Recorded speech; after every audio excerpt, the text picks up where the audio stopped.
Today I'm going to make Aaloo mattar ki kichdi.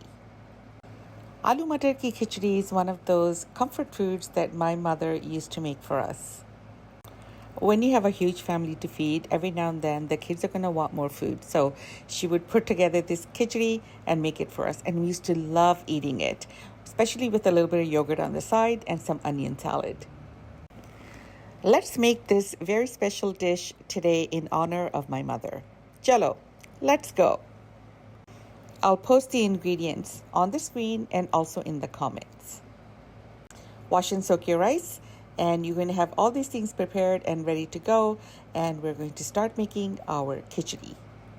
I want to say cilantro is optional, but it's not. And we need most of these spices. First thing first, we are going to fry our onions. So heat your oil. Add the onions, and now we're not trying to brown them. What we want to do is we want to soften them. Also, don't scrimp on the oil. This kichdi is supposed to be moist. Next, we're going to take our garlic clove and ginger, and we're going to mash it in a mortar and pestle. In this particular dish, do not use the store-bought kind. Mash this up into a nice smooth paste. This is going to make your kichdi taste very fresh.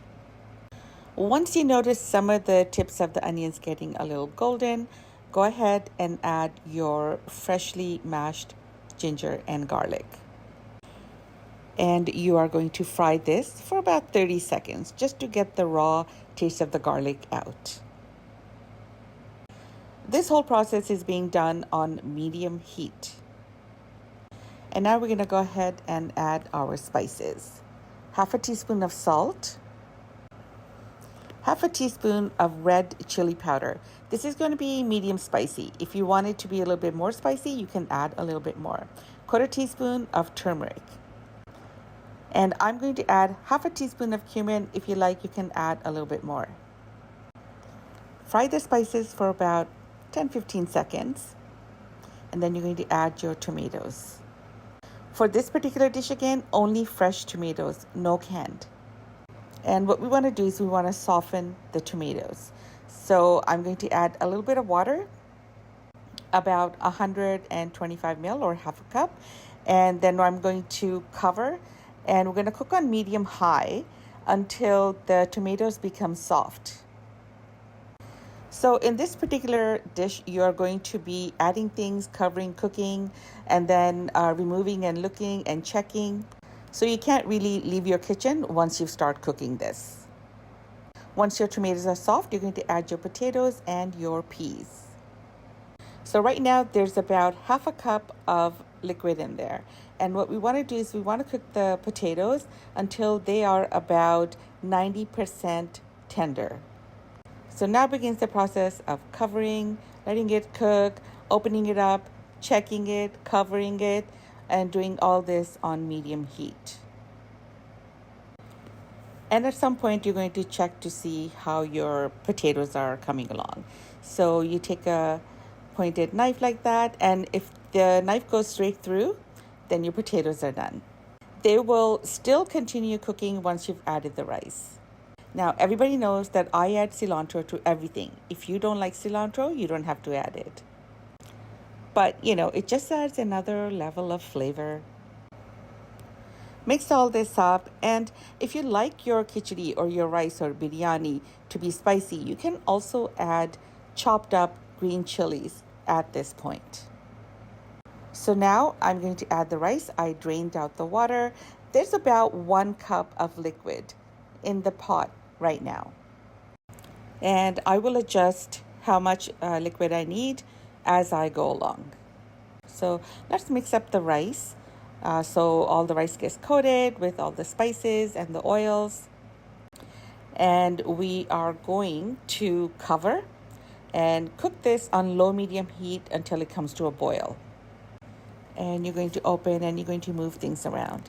I'm going to add a half a cup of liquid with just plain water, and we're going to continue cooking. So how much liquid you're going to need depends on how long the rice we're soaking and how high the heat is. Let's also taste for seasonings.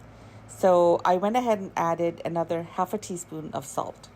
So at this point, there's a total of 1 teaspoon of salt. And now essentially what we're doing is we are waiting for the rice to get tender. And we're going to make sure that the rice is about 85-90% done. And then we're going to put it on dum. My rice was about 75% tender, so I added another 4 tablespoons of water.